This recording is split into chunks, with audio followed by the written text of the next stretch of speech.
ॐ श्री परमात्मने नमः। श्रीमद्भगवद्गीता अथ षोडशोऽध्यायः। श्रीभगवानुवाच अभयं सत्त्वसंशुद्धिर्ज्ञानयोगव्यवस्थितिः दानन्दमश्च यज्ञश्च स्वाध्यायस्तप आर्जवम्. In this verse, Lord Krishna begins listing the divine qualities that leads to liberation and higher spiritual evolution. He highlights fearlessness, purity and dedication to knowledge as essential qualities for spiritual growth. He also emphasizes charity, self-control, sacrifice, study, austerity and straightforwardness as virtues that purify the mind and align one with the divine path. These qualities form the foundation of a righteous life that leads to liberation. This verse invites us to cultivate these virtues for personal growth and to live a balanced life, integrating both inner and outer responsibilities. Ahimsa satyam akrodhas tyagas shantirapayshunam daya bhuteshvalo luptvam mardavam rirachapalam. In this verse, Lord Krishna continues describing divine qualities that help lead a good and peaceful life.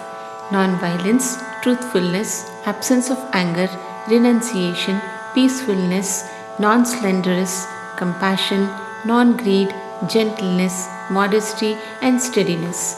These qualities help in leading a life full of kindness, peace and wisdom. Tejakshama dhritishaucham adroho natimanita bhavanti sampadan daivim abhijatasya bharata. In this verse, Lord Krishna concludes the list of divine qualities that help in living a virtuous life: vigor, forgiveness, determination, purity, non-hatred and humility. These qualities help one grow spiritually and are signs of a person with a divine nature, leading to a peaceful and righteous life. Dambho darpobhimanascha krodhah parushyameva cha ajnanai chabhijatasya partha sampadam asurim. Lord Krishna describes the negative qualities that belong to people with a demonic nature. These qualities lead to suffering and conflict: hypocrisy, arrogance, egoism, anger, harshness and ignorance. These qualities are harmful and lead to a destructive path, causing misery for oneself and others. Daivi Sampad Vimokshaya Nibandhaya Asuri Mata Mashucha Sampadan Daivim Abhijatosi Pandava. Lord Krishna explains the consequences of divine and demonic qualities. Daivi Sampad or divine qualities lead to Vimoksha or liberation. They bring peace and spiritual growth. Asuri Sampad or demonic qualities lead to Nibandhana or bondage, causing one to remain trapped in material desires and sufferings. Krishna reassures Arjuna by saying, Ma Shuchaha, do not worry, because Arjuna is born with divine qualities. This verse encourages focusing on good qualities to achieve liberation and not be troubled by negative traits. Dvau bhuta sargau lokesmin daiva asura eva cha daivo vistarasha prokta asuram partha me shruno. Lord Krishna explains that there are two types of beings in the world. Daivi or divine beings are people with good virtuous qualities that lead to spiritual growth and peace. Asura or demonic beings who are people with negative destructive qualities that lead to suffering and ignorance. He says that he has already described the divine qualities in detail and now he asks Arjuna to listen as he will explain the demonic nature.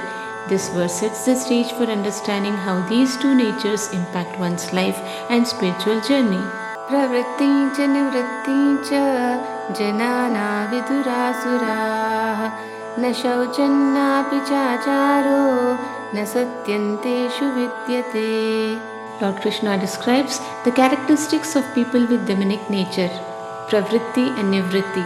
Asuras do not understand what actions are right to do and what actions should be avoided. They are confused about morality.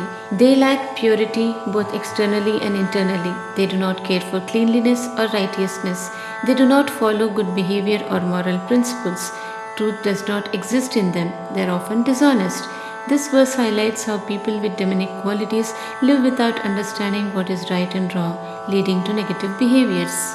Asatyamapratištante jagadahuranishwaram aparasparasambutam kimanyat kamahaitukam. Lord Krishna describes the mindset of those with demonic nature. Asatyam, they believe the world has no truth or moral foundation. Apratishtam, they think the universe has no established order or basis in righteousness. Anishwaram, they deny the existence of a higher power or God, believing the world exists without divine control. They think the universe was created by random material causes without any spiritual purpose. They believe life is only driven by selfish desires and pleasures, rejecting any deeper meaning. This verse highlights the nihilistic and materialistic outlook of people with demonic qualities who see the world as purposeless and without divine order. एतान् दृष्टिमवष्टभ्य नष्टात्मानोऽल्पबुद्धयः प्रभवन्त्युग्रकर्माणः क्षयाय जगतो हिताः. Lord Krishna explains the consequences of the demonic mindset. People with demonic nature cling to the false belief that the world has no moral foundation or divine purpose. These individuals are spiritually lost, having destroyed their inner self. They lack wisdom and understanding of life's deeper truths. They perform harsh, violent, and harmful actions. Their actions lead to the destruction of society and the world. They are hostile to the welfare of others and the world. This verse emphasizes that people with a demonic outlook, due to their ignorance and harmful actions, contribute to chaos and destruction in the world. Kamamashritya dushpuran dambhamanamadanvitaah mohat grahitva satgrahan pravartante shuchivrataah. Lord Krishna describes the characteristics and behaviors of those who are driven by desires and possess demonic qualities. They rely on their endless desires for fulfillment and happiness. Their desires are never satisfied. They often put on a facade of being virtuous while hiding their true intentions. They are filled with arrogance and a sense of superiority over others. Their pride leads them to act as if they are above others, forgetting their true nature. They are caught in ignorance and delusion. They cling to false beliefs and desires. They pursue material and superficial gains that do not lead to true happiness. They act according to these delusions. Their practices and vows are not aligned with purity or righteousness. This verse highlights how individuals consumed by desires and ego engage in actions that are harmful to themselves and others, ultimately leading them away from true wisdom and purity. Chintama parimeyaincha pralayantamupashritaah kamopabhoga parama etavaditi nischitaah. Lord Krishna describes the mindset and beliefs of those who are driven by desires and engage in demonic behavior. They experience limitless worries and anxieties. They seek temporary pleasure from desires, even though it ultimately leads to destruction and chaos. Their primary goal is the pursuit of sensory pleasures and indulgence in materialistic desires. They firmly believe that this pursuit of pleasure is the only purpose of life, lacking awareness of higher spiritual truth. This verse highlights the delusion of individuals who prioritize temporary pleasures over deeper, more meaningful pursuits. Their fixation on sensory enjoyment leads them to a life of anxiety and destruction, far removed from spiritual growth. Ashapashashatairbuddhah kamakrodhaparayanaah ihante kamabhogartham anyayinarthasanchayan. Lord Krishna describes the plight of those who are bound by desires and driven by demonic qualities. They are ensnared by numerous desires and expectations. Their lives revolve around fulfilling their desires and reacting with anger. They make relentless efforts to attain their desires. Their ultimate goal is to enjoy material pleasures. They seek to acquire wealth and possessions through unfair means, disregarding morality and ethics. This verse emphasizes how individuals consumed by desires and anger are trapped in a cycle of greed and exploitation, leading to moral degradation and suffering, both for themselves and for others. Idamadya maya labdham imam prapse manoratham idamasti idamapi me bhavishyati punardhanam. This verse expresses the mindset of those with demonic qualities regarding wealth and desires. This I have acquired today. This desire I will fulfill. This is mine. This too will be mine. This verse reflects the arrogance and materialistic outlook of individuals who are driven by greed and desires. They are overly confident in their ability to accumulate wealth, often ignoring moral principles and the transient nature of material possessions. This mindset leads to further attachment and delusion.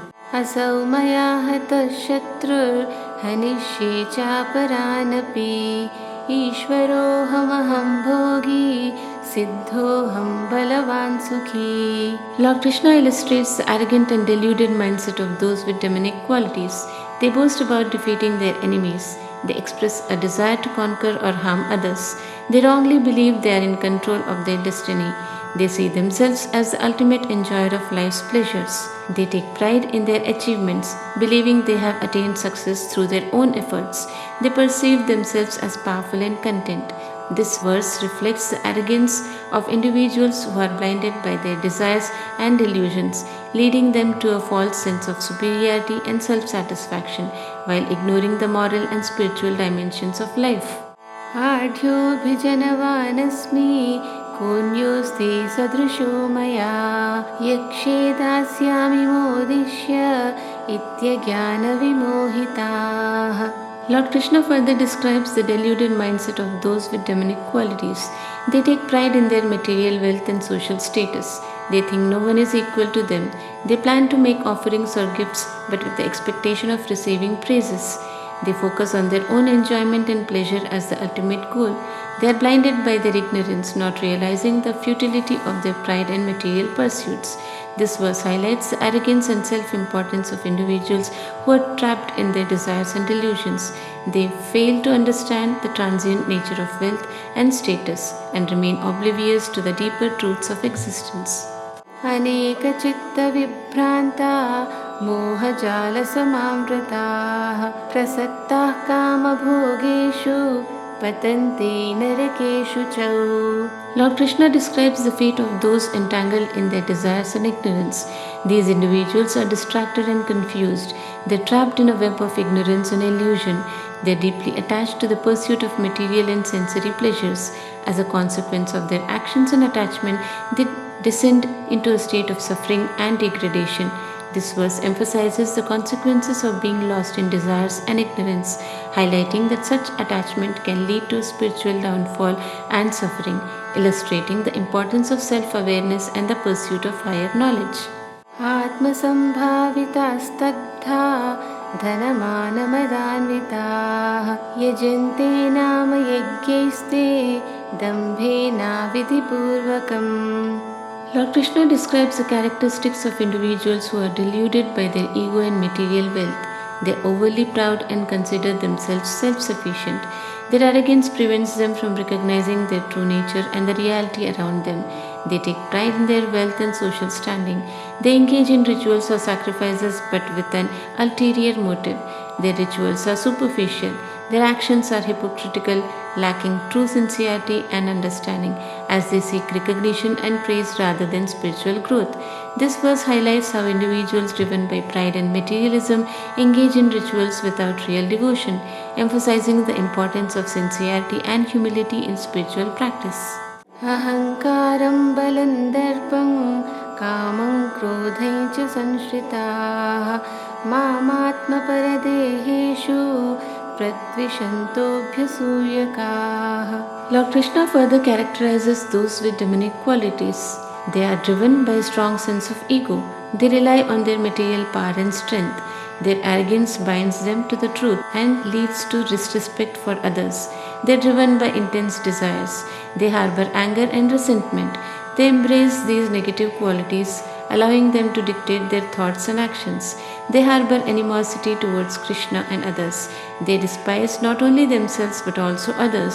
Their hatred and resentment lead them to act against others. They are envious of others' success and happiness. This verse highlights the toxic mindset of those who are driven by ego, desire, and anger, emphasizing that such attitudes not only harm themselves but also create discord in their relationships with others and the divine. तानहन्तु शतक्रूरान् संसारेषु नराधमान् क्षिपाम्यज श्रमशुभान् आसुरीष्वेव योनिषु. Lord Krishna explains the consequences for those who embody demonic qualities. Krishna indicates that he distances himself from those filled with hatred and negative qualities. This verse emphasizes the serious repercussions of harboring hatred and cruelty. Krishna conveys that those who embody these demonic traits will face spiritual degradation and a lack of divine connection, resulting in their continued suffering in the material world. आसुरीयो निमापन्ना मूढा जन्मनि जन्मनि मामप्राप्यैव कौन्तेय ततो यान्त्यधमां गतिम्. Lord Krishna highlights the fate of those who are caught in a cycle of ignorance and demonic qualities. This verse serves as a warning, illustrating that individuals who embody demonic qualities will find themselves in a cycle of rebirth that leads to further spiritual decline, emphasizing the importance of cultivating virtues to attain a higher state of existence and connection with the divine. त्रिविधं नरकस्येदं द्वारन्नाशनमात्मनः कामक्रोधस्तथा लोभस्तस्मादेतत्त्रयं त्यजेत्. Krishna identifies three key factors that lead individuals to a state of suffering and degradation: desire, anger, and greed. He advises that individuals should renounce these three negative traits to cultivate a more virtuous and fulfilling life. This verse emphasizes the need to overcome desire, anger, and greed as they are significant obstacles on the path to spiritual growth and peace. By abandoning these qualities, one can avoid the destructive consequences they bring and foster a more harmonious existence. एतैर्विमुक्तः Kaunteya तमोद्वारे स्त्रिभिर्नरः आचरत्यात्मनः Shreyas ततो याति परां गतिम्. Lord Krishna highlights the rewards of overcoming negative qualities. Those who liberate themselves from the three destructive qualities achieve a higher state of being. They engage in righteous actions that lead to spiritual growth. Such individuals reach a higher, more enlightened state of existence, ultimately achieving union with the divine or spiritual liberation. This verse emphasizes that by overcoming negative traits and engaging in virtuous actions, individual can attain spiritual elevation and fulfillment, highlighting the transformative power of self-discipline and moral living. Yashastra vidhimutsrujya vartate kamakaratah na sasiddhimavapnoti na sukhanna parangatim. Lord Krishna explains the consequences of disregarding scriptural guidance. One who abandons the instructions of the scriptures lives or acts out of desire and impulse. They do not attain success, happiness, and the supreme destination. This verse emphasizes the importance of adhering to scriptural wisdom and guidance. It warns that living life solely based on personal desires without a moral and ethical framework leads to failure, unhappiness, and a lack of spiritual progress. Tasmat shastram pramanante karya vivastitau gyatva shastra vidhanoktam karma kartumiharhase. Lord Krishna underscores the significance of following scriptural guidance in life. The scripture is your authority in determining what should and should not be done. Knowing as prescribed by the scriptures, one should act accordingly. This verse emphasizes that knowledge of the scriptures is crucial for making informed decisions in life. By adhering to the principles laid out in these texts, individuals can engage in righteous actions that lead to spiritual growth and fulfillment, highlighting the importance of duty and moral responsibility. Om Tat Saditi Srimad Bhagavad Gitasu Upanishatsu Brahma Vidyayai Yoga Shastre Shri Krishna Arjuna Samvade दैवासुर सम्पद् विभाग योगो नाम षोडशोऽध्यायः। ॐ श्रीकृष्णार्पणमस्तु।